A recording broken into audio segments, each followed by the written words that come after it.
At nasa 7th session na po tayo ngayon. Ang ating pinaka-specific subject is about inductive and deductive. But before that, may mga kailangan tayong italakay na hindi natin na talakay ng mga nakaraan. So papasadahan lang natin. It's all about textual analysis. Under nito ay yung tinatawag na textual criticism. And before we go to inductive and deductive Bible study, kailangan ay maintindihan natin kung bakit nagkaroon ng iba't ibang differences sa interpretation ang Bible at ang mga religion ngayon. So ito ay isa sa ang dahilan po niyan is all about textual criticism actually.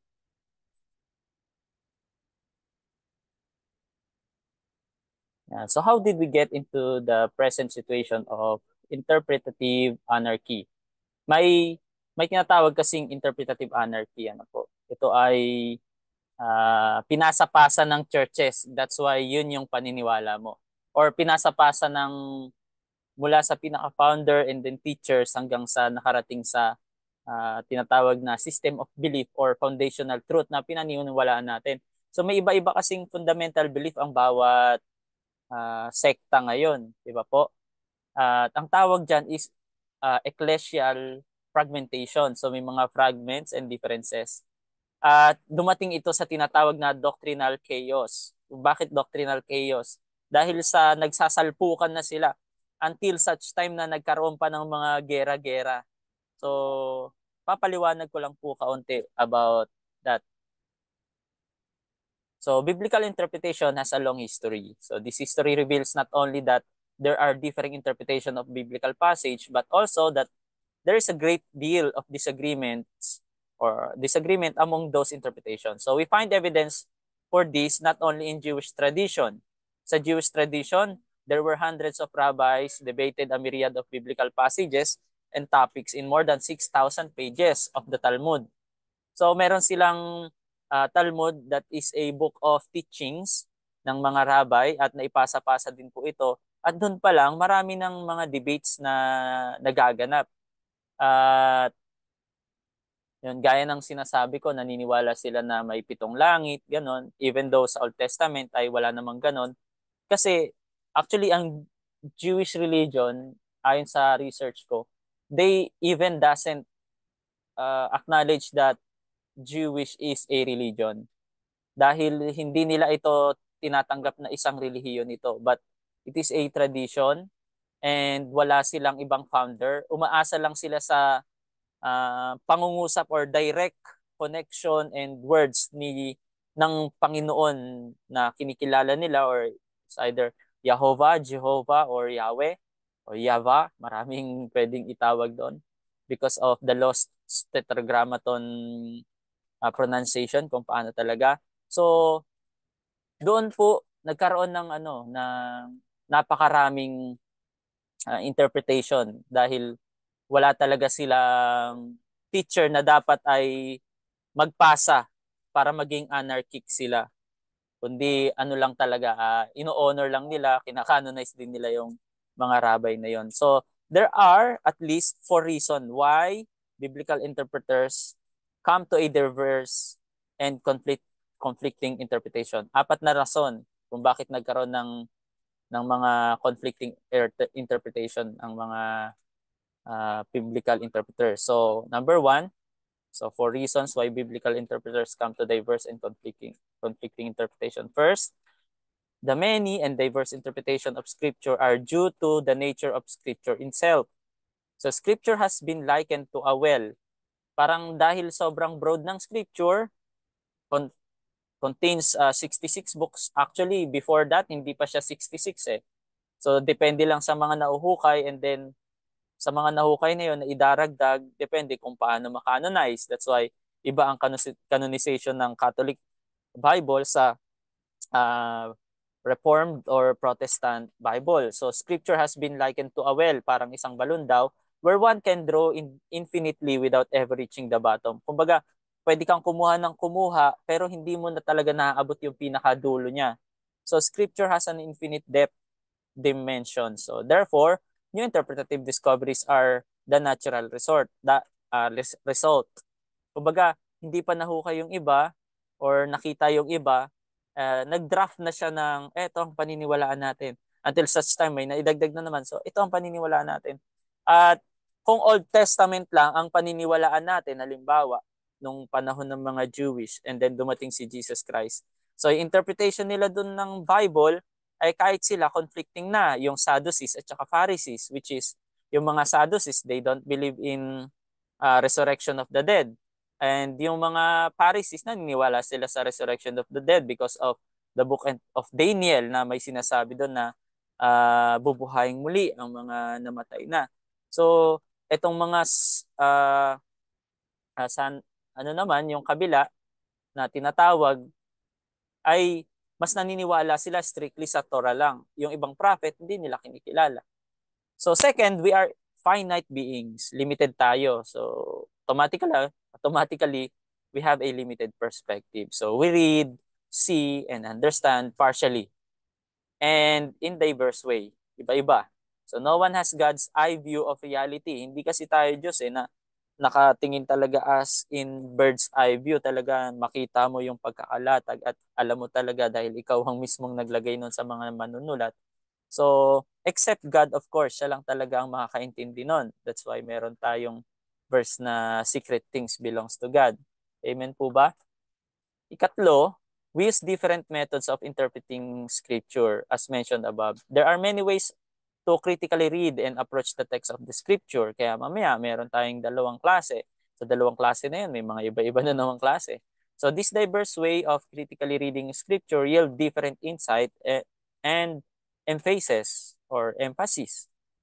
Kaya ganun po. Iba-iba rin yung method, iba-iba din yung kakabagsakan. So number 4, interpretative differences also result from the fact that we recognize different interpretive authorities to decide what the text means. So sino ang dapat na may authority na mag-interpret niyan?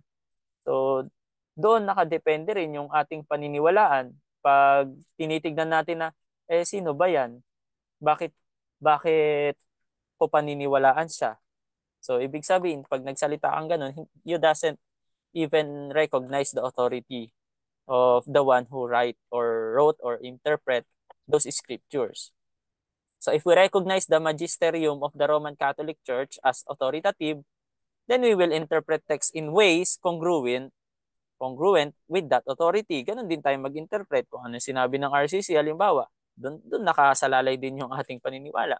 Kung doon naman tayo sa Lutheran Church, and then doon nakabase yung ating paniniwala or interpretation. Or kung Anabaptist, ganun din tayo. Kung Reformed, Calvinist, Arminian, kaya talagang nagsanga-sanga po siya. Nung panahon po ni si Origen po. So meron tayong tinatawag na roots of interpretative anarchy during the medieval period of the church. The standard method of biblical interpretation was the fourfold sense of the scripture. So fourfold lang. So this method of interpreting scripture extend back to the patristic age and the approach developed by Origen. So si Origen ng Alexandria, siya po ang naglatag nitong fourfold sense of scripture. Paki-check nga po kung meron diyang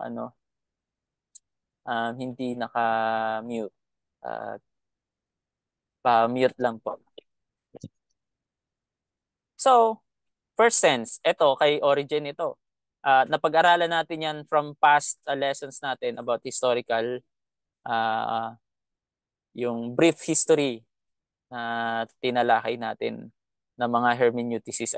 At isa ito si Origen na siya po yung nagpasikat ng tinatawag na hexapla na may 6 na tawag doon parallel table and pinaparallel niya yung iba't ibang isinulat pa ng mga nauna sa kanya at tinitignan niya kung anong magandang or the best na pagkaka-interpret. So ganun po mag-aral si Origen, napaka-komplikado.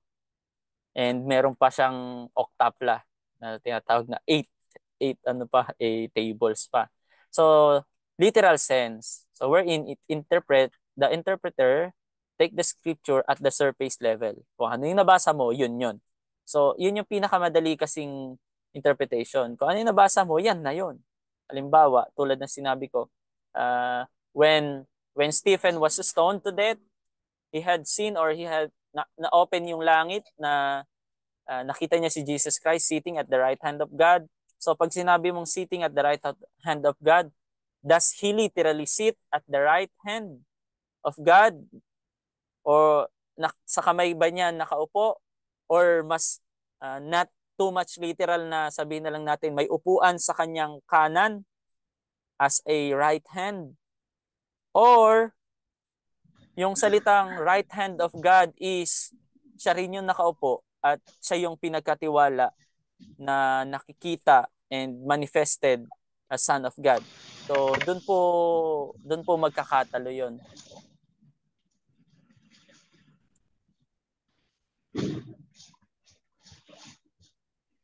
Meron pong hindi nakamute.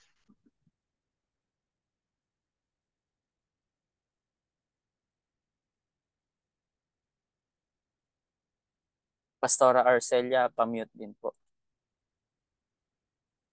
Sir Allen, gawin ko po kayong co-host. Pa-mute po yung mga papasok na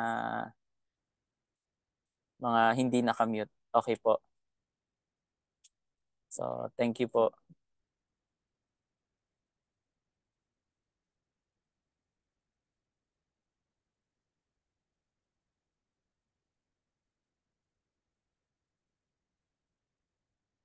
So, ayan, tuloy po tayo. Second, after ng literal sense or at face value sense, meron tayong tinatawag na allegorical sense. That's our second sense, wherein interpreters located certain obscure or hidden doctrines of faith.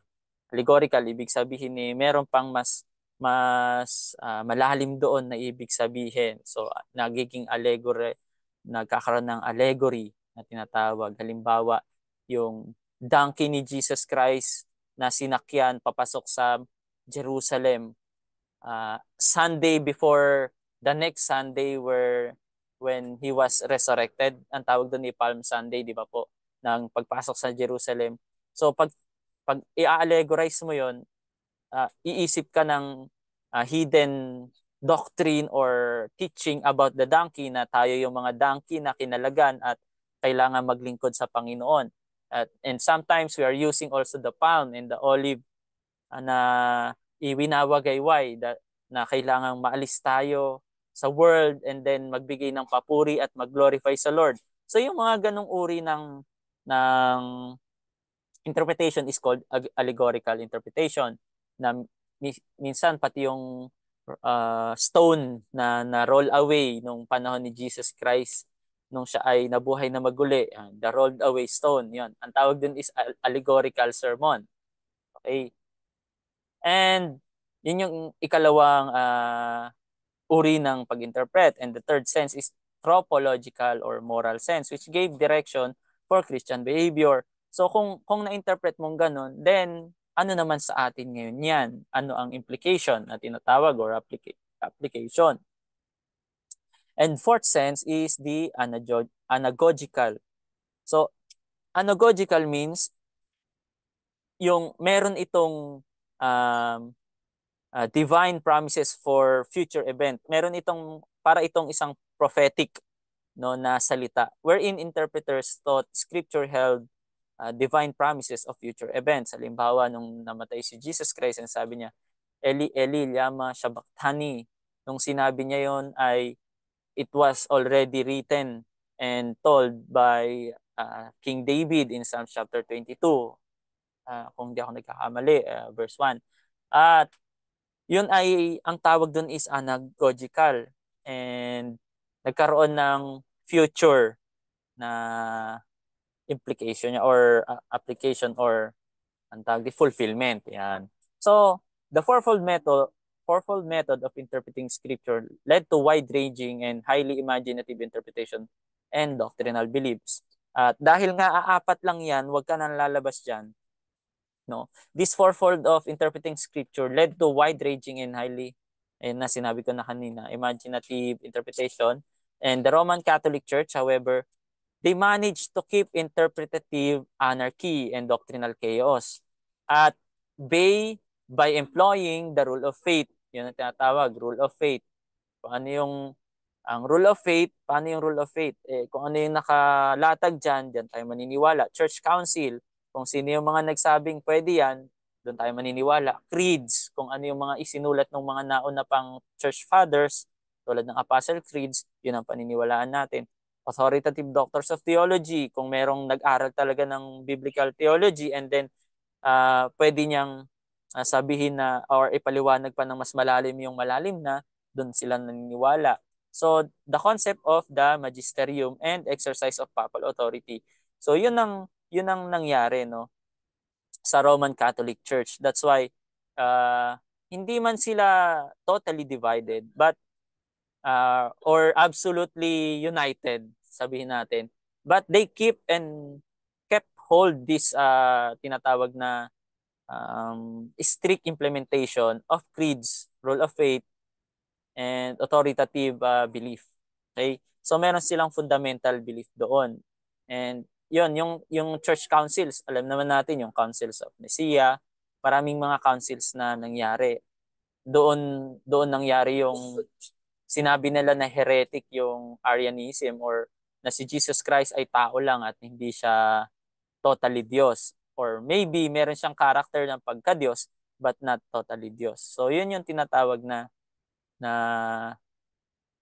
paniniwala or councils, no?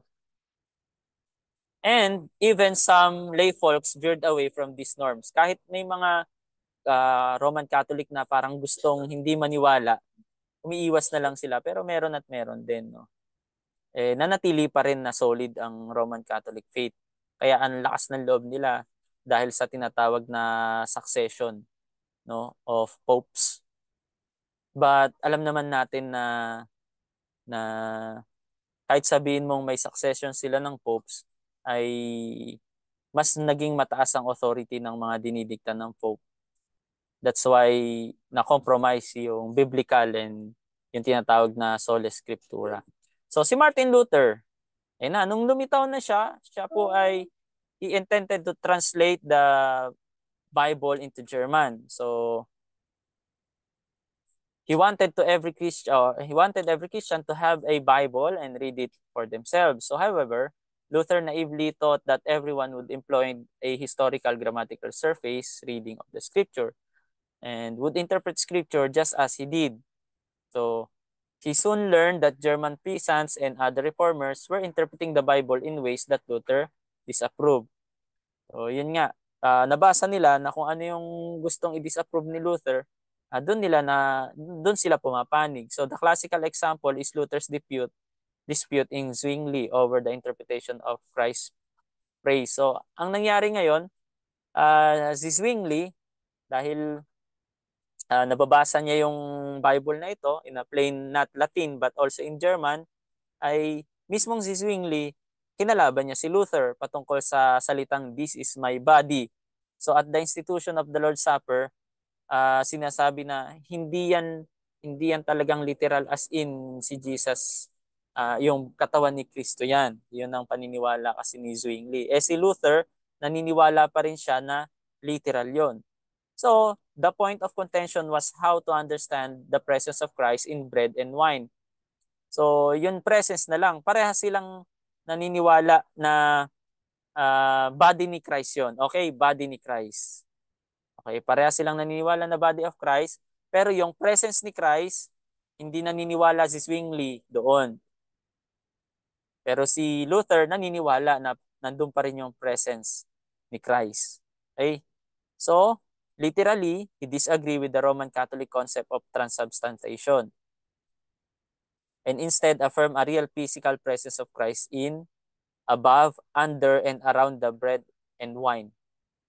So yun yung paniniwala niya. Pero itong si Huldrych Zwingli, his contemporary, he is a Swiss reformer, so from Switzerland, hindi po siya German. He contended that we should understand the phrase, "This is my body," as an alloeiosis. Aloeosis is figures of speech na nagsasabing yung patungkol sa divinity ni Christ, which really belongs to humanity or vice versa. Yun yung aloeosis. Okay? So, hindi siya naniniwala na literal na katawan yun o physical. Kasi Zwingli thought that Christ had literal and physical ascended to the right hand of God and the Father, and therefore could not be physically present at the Lord's table. Hindi siya pwedeng present dito kasi nandun na siya eh. Literal at saka yung physical niya nandoon sa kasama na ng Ama. So, yun ang naging problema kay Zwingli at saka kay Luther. So, yung mga Lutheran churches na tinatawag, that's why meron pa ring Lutheran churches hanggang ngayon, because para sa kanila, ang pagkain ng Eucharist o yung Holy Eucharist, yung tinatawag na ito po, ayan, yung ostia, ay kung hindi ka nagpartake diyan sa katawan na yan, wala kang bahagi sa resurrection ni Jesus Christ. Hindi ka magiging part ng church kasi hindi ka kumakain ng body ni Jesus Christ. So you're not a part of the body. Kaya para sa kanila, ang salvation sa mga Catholic nga, di ba, sa seven sacrament, kasama sa salvation yung pagkain ng katawan ni Kristo. Yun yung tinatawag na transubstantiation. Hanggang ngayon, yung Lutheran churches, yun ang paniniwala nila and hindi sila bumitaw sa ganoon. And yung kay Zwingli naman, tinawag na mga, nagtuloy sila as reform. No? Reform. And then, meron pang isang yung mga Anabaptist. Ito, isa pa na sa overlapping na issue about the presence of Christ. Itong Anabaptist naman, he read the New Testament and has a different interpretation about baptism. So Anabaptists took the premise of Luther and Zwingli regarding to sola scriptura. So literally and rejected the practice of infant baptism. Dahil sinabi ni Luther, sola scriptura tayo, sabi rin ni Zwingli, sola scriptura tayo, nabasa niya ang scriptura or ang Holy Scripture, wala namang binabaptize sa mga bata. So therefore, wag tayong magbabaptize ng mga baby. So that's why came out Anabaptists. Ang tawag sa mga Anabaptist ay hindi sila nagbabaptize ng mga children. Okay? So sa mga Anabaptist, may part din tayo na yung belief natin ay lumabas mula sa mga Anabaptists. Kung kayo'y hindi naniniwala na or hindi kayo nagbabaptize ng mga bata. But yung pinanggalingan ko nga, pag magde-dedicate ng bata, ay nagbubuhos ng tubig pa rin sa ulo. So parang isang simbolo pa rin yun na may halo pa rin na pagka-Lutheran or mula doon. Pero they don't really meant na baptism ang tawag nila doon, but dedication pa rin. Pero yung way ay ginagawa yung pouring out. Okay? So kung gusto nyong malaman, manood po kayo ng mga past lesson natin, ano ba ang tawag sa sprinkling or pagwisik ng tubig kapag binabautisman or pinupour out ang tubig kapag binabautisman. So it is not already a baptizo word, but rantidzo. Kung ano man spelling niyan, research nyo po or manood kayo sa mga past lesson natin. So here we are, have the beginning of Protestant interpretative anarchy. Ayun na, ecclesiastical fragmentation and doctrinal chaos that proliferated as time went on. Ang matindi, nung mga 1600s, eto na po, nung panahon nila Martin Luther, 1500, ganyan, ay naging madugo ang labanan pati sa doctrine. So the aftermath of Protestant Reformation was a series of religious war that bred intolerance, pluralism, and national patriotism. Yung mayroon tayong tinatawag na Smalcaldic War wherein yung Spain, merong emperor ng Spain ay nakipaggera sa German, which resulted even 4 or 8 million na mga namatay dahil doon sa war na ito, dahil lang sa pagtaliwas ng German at sila ay nagising sa katotohanan because of the translations na ginawa ni Martin Luther. who wrote the 95 Theses. So nag-produce talaga ito ng war. Napakarami talaga, milyon po ang namatay diyan. At talagang gustong-gusto nilang ibalik sa Catholicism yung isang bansa na tumitiwalag. Kaya nagkaroon din ng tinatawag na the 30 Years War. Itong 30 Years War na to, napakaraming namatay din po dyan. French War, Dutch Revolt, British Civil War. So lahat po yon ay war na may kinalaman sa religion because they are patriots sa nation nila, pati nation to nation, nagkakaroon ng away. And pluralism, ibig sabihin ng pluralism, tinanggap na lang nila na pwedeng mag-coexist ang dalawang may belief system. So, through peace pact or yung tinatawag na yung peace talks. Okay. So, following the Reformation period, Enlightenment period, the Enlightenment period with its emphasis on individual autonomy and thinking for oneself only exacerbated the profusion of interpretation, churches, and doctrines. So doon nagkaroon ng marami or diverse na interpretation ng mga churches at saka mga doctrines. Doon nagsimula sa pagta-translate ng Bible sa sa sa sa bagay na hindi mabasa ng ibang bansa. Okay? Mga Espanyol kasi dahil Latin, alam nila yung strict talaga na sa kanila lang. At doon naman sila lumaban. At ang dami rin nilang napatay sa History of Mission, natalakay din doon na napakarami talaga nilang mga pinatay, hinang, sinunog ng buhay, even the Pope, alam ko, is past Pope John Paul. He even say sorry to those mga previous na history na hindi maganda ng Roman Catholic Church just to reconcile and to have a plurality or mag-coexist yung mga religion sa isang bansa or isang local. So yun yung pluralism. So ito yung example ng isang drawing na nag-illustrate kung gaano katindi ang tinatawag na war because of religion. Na may pinaglalaban sila na doktrina na ito ang totoo, ganyan. Kailangan magbalik loob kayo, pero ang ginamit nila ay dahas. So, ang tawag dito is the Battle of White Mountain in 1620. Sa Bohemia yan. I think Bohemia is part of Czechoslovakia na mga malapit din sila sa Germany po ata. Then, was one of the decisive battle of 30 Years' War that ultimately led to reconversion of Bohemia back to Catholicism. So nagresulta naman sila na bumalik sila sa paniniwalang Katoliko, no?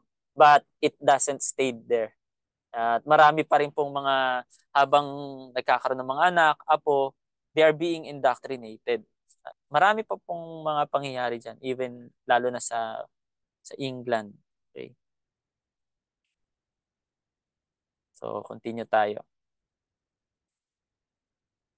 So, why there's so many Bible translation now? Diba?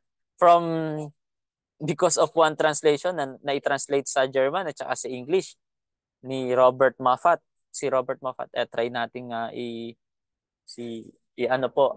i-research yung kanyang works. Okay? So, there are several reasons why there are many biblical translation that vary in their approach from exegetical to eisegetical. So ayan, konti pa lang ito sa hundreds of interpretations or translation, translation. And this translation are in a different interpretation sense na rin. Kapag mas malapit sa word by word, exegetical. Kapag rephrased na ang layo, kinukuha lang yung sense, eisegetical.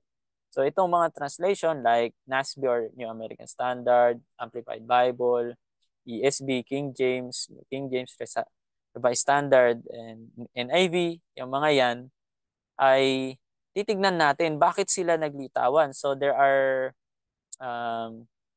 sasabihin natin na 6 reasons why. Number 1, because naging goal talaga nila na magkaroon ng different translation.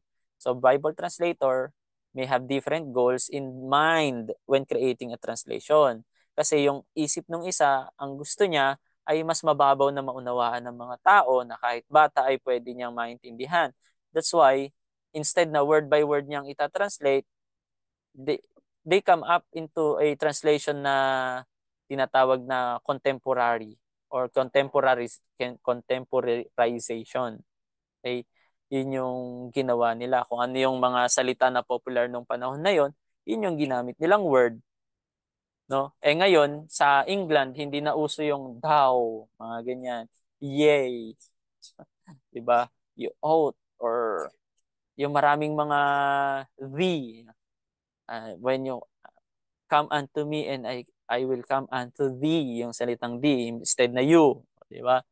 So yung mga differences kasi na yun, may talagang deeper meaning talaga yun at merong specific na tinutukoy kung bakit yun ang binabanggit. Pero dahil hindi na popular, after 100, 200, 500 years ago, tinanggal na lang. Kaya nagkaroon ng New King James Version.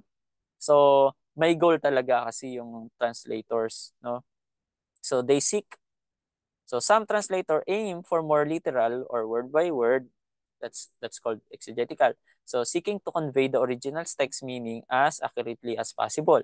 So yung other naman, yung iba, they prioritize the readability and conveying the broader concepts and ideas eisegetical, kung ano yung mas madaling ma-adapt or ma-read. So even it means deviating slightly from literal wording, yun nga, nag-deviate siya, lumayo na yung talagang sense niya. Kaya ang hirap pag ganun din, nanatiling bata, nagsisimula, and then nung tumanda na, nasanay na, at ininterpret niya na parang yun na yung absolute na paniniwala niya, ilalaban niya yun hanggang tumanda siya, which is yun ang danger ng tinatawag na na eisegetical translation. So translator often consider the target audience. Yung target audience naman, yun ang isang dahilan tulad ng sinasabi ko kanina.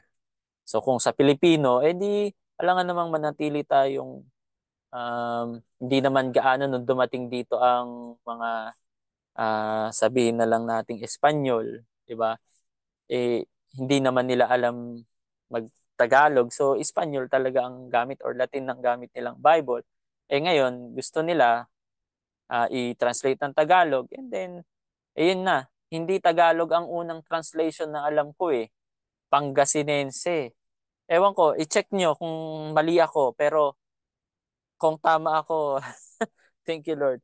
Nung ininterpret ang Bible from Latin to other dialect, ang alam ko Pangasinense ang nauna. Or ewan ko. And then before that is Tagalog na. So, translators often consider the target audience. So, exegetical translation may be preferred for academic or theological study. Kapag word by word, doon katapat mag-theological. Yun ang mas malapit sa katotohanan. Where precision and accuracy are crucial.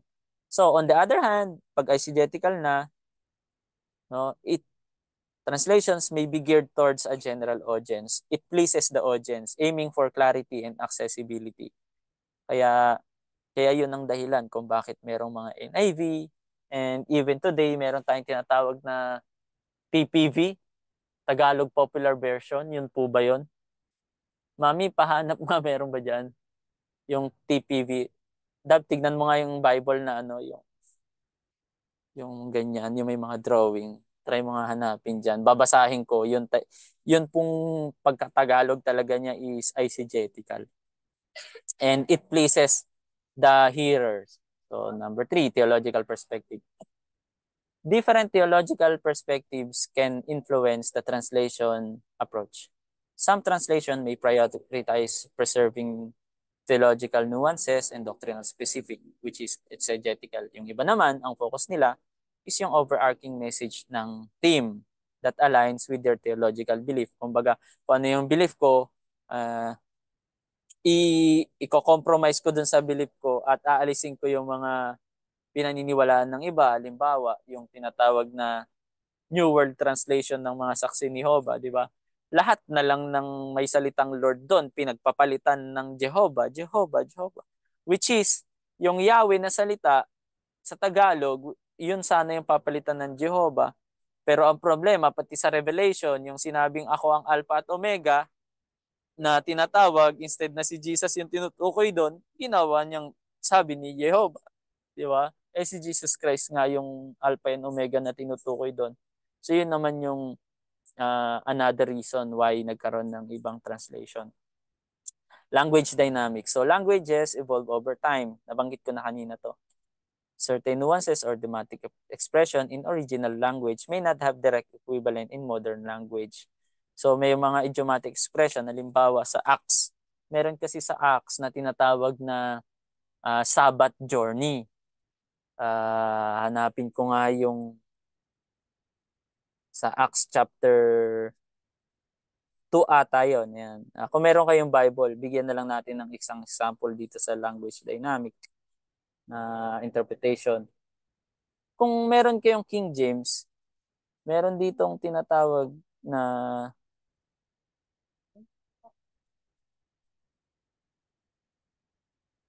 Sabbath journey. Andali.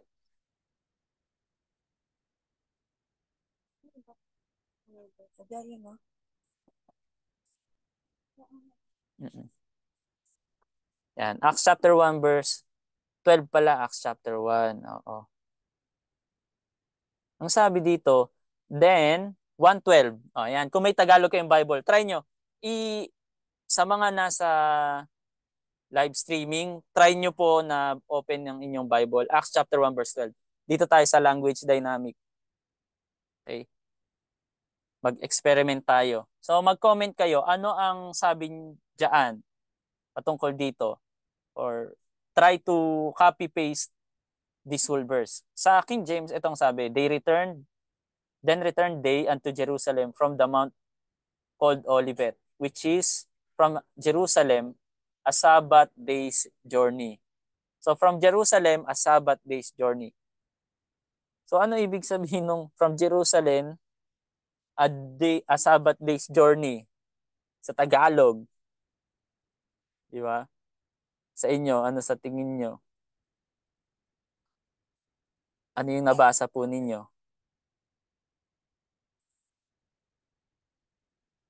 Itong ibang Tagalog, tulad ng Tagalog ang Biblia, ang unang kasaysayan, I'm sorry, verse 2.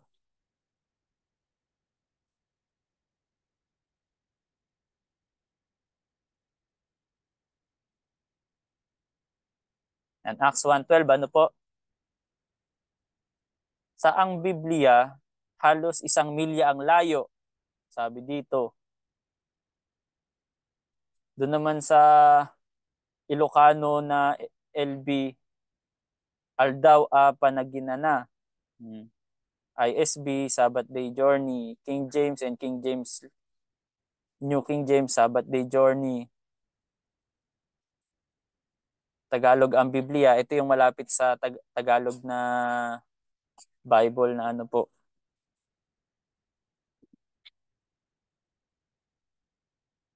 Tagalog na King James. Okay. Sa ibang Tagalog,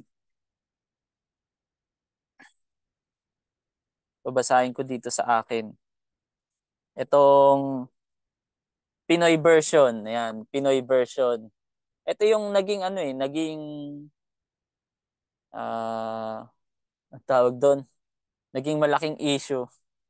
Bakit daw may tinatawag na Pinoy version pa? Ang layo na sa katotohanan, sabi nila. Ito yung sabi naman dito. Bumalik ang mga apostoles sa city ng Jerusalem galing Mount of Olives. O di ba? Ano siya? Tagalog at saka English. Taglish na siya. Halos 1 kilometer ang layo nito sa Jerusalem. Bakit 1 kilometer? Yung iba, Sabbath day's journey. Kung i-exegete mo sa Tagalog, Sabbath day journey, talagang pamamahinga na paglalakbay. Paano mo maintindihan 'yon, 'di ba? Hindi mo siya maintindihan unless may magturo talaga. Hindi naman lahat na may nagtuturo. So, ang gagawin talaga ng iba tulad nitong Tagalog Popular Version, itong Pinoy version na Bible, nakalagay diyan halos 1 kilometro ang layo. Kaya Yun yung isang dahilan, no? Language dynamics. Dahil obsolete na siya, hindi kulang sa mga mangangaral, mas ginusto or mas goal nila na iayon sa lingwaheng ginagamit. At ito namang Tagalog Popular Version dahil ang mga kabataan ngayon parang Taglish na rin sila, naging konyo na, halo na yung kanilang Tagalog at saka Ilocano tuloy, English. Ganun na po ang kanilang um, translation. Try ko ulit basahin, no, yung ibang verse dito. Sabi sa 1 Corinthians chapter 1 verse 10.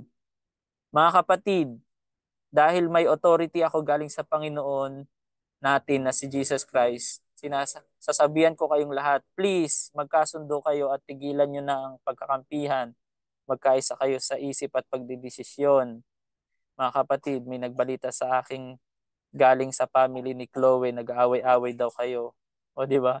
Parang kung ano yung uri ng pananalita natin ngayon, that is language dynamic. At itong TPV or itong Pinoy version ay sinang-ayunan niya yung language dynamics. So, verse 14, buti na lang wala akong binaptize sa inyo except si Crispus. Di ba? Buti na lang wala akong binaptize sa inyo except si Crispus. So yun yung isang dahilan. Wala, nandito pa lang tayo sa mga dynamics, wala pa tayo sa inductive and deductive. Marami-rami pa ito.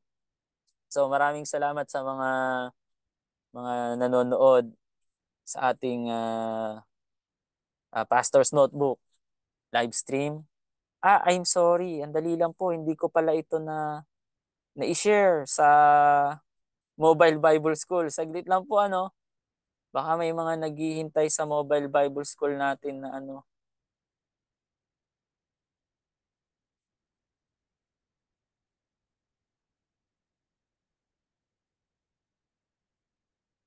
Sa mga manonood, please share po natin yung ating live. Opo. Dahil marami talaga, pag may nakabasa nito or mga makapanood, ay marami po tayong ma-enlighten sa isip natin or marami tayong matututunan at magigising tayo sa mas malapit na katotohanan na kaya nating abutin. So, good evening, Brother Santosh from India. I'm so sorry because we are mostly speaking Tagalog here. And just read all my presentation because all of my presentation are in English. Yan, napalaban na ako ng English. So last, translation philosophy. Translation may adhere to different translation philosophies such as formal equivalence, yun nga, word by word, dynamic equivalence, which is thought for thought, kung ano yung iniisip ng taong nagsulat, mas ini-interpret niya as tulad ng iniisip, no, ng tao sa panahon ngayon or nung sinulatan. So cultural equivalence, which is paraphrase, kung ano yung kultura, kung paano mo silang madadala at maintindihan nila yung Biblia, ay doon nila dadalhin yung pagkaka-interpret ng salita na yun. So these philosophies can result in varying degrees of exegetical or eisegetical translation. Ito yung metro. Papakita ko sa inyo ang metro. Ito ang metro ng translation studies. No, kaya masasabi ko na actually kung mali ba ang intensyon ng tao na i-translate ang Bible para maunawaan ng mas mababaw. So sa intensyon ng taong 'yon, dahil ang intensyon niya ay malaman lamang na may tagapagligtas na si Jesus, hindi niya intensyon na ipakilala yung full na katotohanan na ganito talaga, word by word, ay sa tingin ko, hindi naman siguro nagkasala yung taong yun. Ang problema kasi, no, mga kapatid, halimbawa itong NIV sa mga King James onlys, ang hirap kasi sa inyo, personal na direct attack no? Ang hirap kasi sa mga paniniwala na ganun. Sinasabi natin na satanic na agad yung NIV. Sabihin na lang natin na mali talaga, ano? Pero uunawain mo yung intention, bakit kasi meron yung ganyang version. Kung satanic itong NIV, paano pa kaya itong The Message Bible? Sino nakakalam sa inyo The Message Bible? Sa The Message Bible pa lang, Genesis 1:1 o kaya Genesis 1:27 nung nilikha ang tao, ay grabe sobrang haba, ang haba-haba. Naging parang isang buong phrase na yung 1:1 lang. Yung chapter 1 pa lang. Itong The Message Bible kasi dinala niya talaga sa pinakamalayo, pinaraphrase niya talaga eh. Try nyo mag-download ng The Message Bible. Parang may isip mo at mas ma-appreciate or ma-appreciate mo din yung sinasabi doon, no? Parang nagiging buhay din siya. Ang gusto lang niyang iparating is yung message. Pero yung deep doctrine, wala talaga. Hindi niya talaga makuha. Yung isang salita, parang pinapaliwanag pa niya. So ano ba, magbibigay pa ba ako ng example? So, saglit lang. Isang example, John 3:16 in the Message Bible. O, sige. The Message Bible, John 3:16.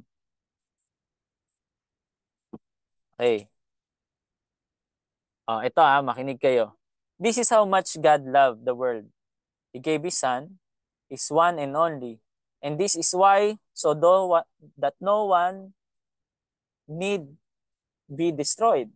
By believing in Him, anyone can have a whole and lasting life. O, di ba? Parang hindi talaga siya word by word. Pinara-praise niya talaga. Ito yung sa 127 nung binasa ko minsan sa Genesis. Or simula tayo sa 26.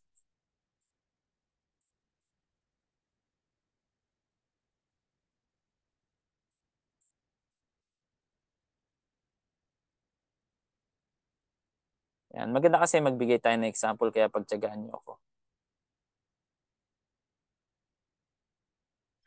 Ito yung sabi niya. The Message Bible 26.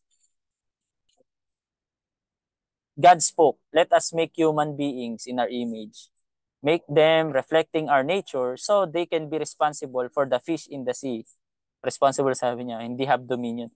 So they can be responsible, no? And yes, earth itself and every animal that moves upon the face. So God created human beings, He created them God-like, hindi in the image of God or in His image or likeness. He created them God-like, small letter G. So reflecting God's nature. He created them male and female. So God bless them. Anong sabi dito?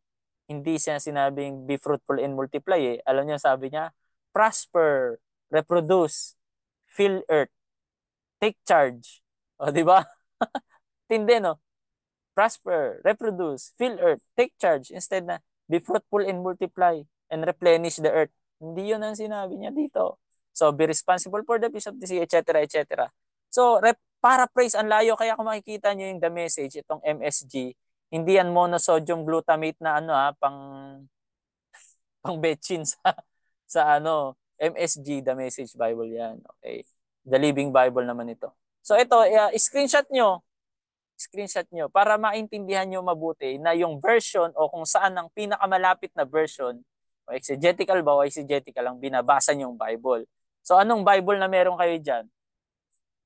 Comment nyo kung anong Bible na meron kayo dyan. Okay?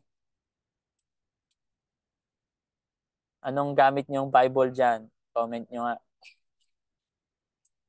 So from NASB, yung word by word o word for word, mas malapit pa sa NASB, si Amplified, ESB, RSB, before si King James. Okay. So, nandito na si King James. Ito na si New King James. Kaya hindi pa si King James actually ang malapit sa word for word. Kaya kung lalabanan ng isang debatista ang mga ngaral sa word per word, bumalik ka sa interlinear. That's why this is what I'm using, interlinear. Okay? Hindi ako King James onlyist, but I mostly and prefer to use King James. Okay? Huwag niyo akong masamain. At madalas kong gamitin King James Version, but I don't believe that it is 100% absolute perfect. na translation. I don't believe it. Okay? But I respect those who believe it. So, be fanatic na lang, bahala kayo sa sarili niyo. Ako, sa interlinear, fanatic ako ng interlinear. Yun ang ano sa akin, interlinear. At mas naintindihan ko na na ang interlinear linear Bible ay mas magbibigay sa atin ng light dahil makikita mo talaga yung kanyang Greek version and yung sense niya talaga kung anong ibig sabihin noon. Okay? Kaya gumamit I encourage you, gumamit kayo King James, gumamit din kayo ng interlinear. So, I respect all of this version. Ayaw kong tawaging may sadyablo dyan na isa dyan. Kung ikaw ay strict sa pangangaral, okay, ang tawag mo dyan, sa demonyo, bahala ka. Pero hindi naman kasi yun ang problema naman kasi dito, sa mga mabababaw na mga version, okay, yung nag-i-interpret na mga ngaral, hindi yung translator ang may problema. Yung mga nag-interpret na mga ngaral din na minsan o kung sila mismo ang nag-interpret niyan, yung intention nila na dalhin lang sa kanilang paniniwala, yun na yung medyo kumukulto na ng konti. Kung ikaw ay magda-draft ng fundamental belief mo, huwag kang gagamit ng mga version sa paraphrase. Dito ka sa interlinear sa mga word for word. Okay? Pero kung ang target mo lang ay para maunawaan ng mas mababaw, pumunta ka sa paraphrase or thought for thought. Kaya infallible talaga walang mali ang Word of God. Wala talagang mali. Hindi ko sinasabing may mali na Word of God. Walang mali na Word of God. Ang mali, translation. Translation lang minsan. Depende sa pagkakaunawa pa at pagkakatranslate. Okay?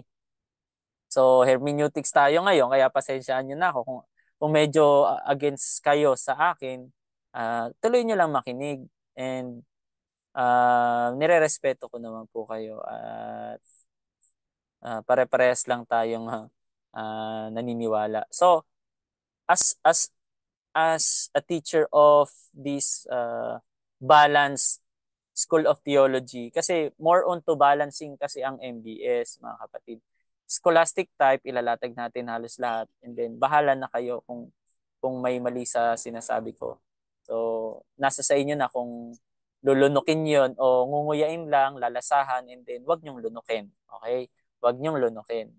So, Bible's translation study. So, diversity of Bible translation reflects the complexity of language, interpretation, and communication, as well as the diverse needs and preferences of readers and scholars within the global Christian community.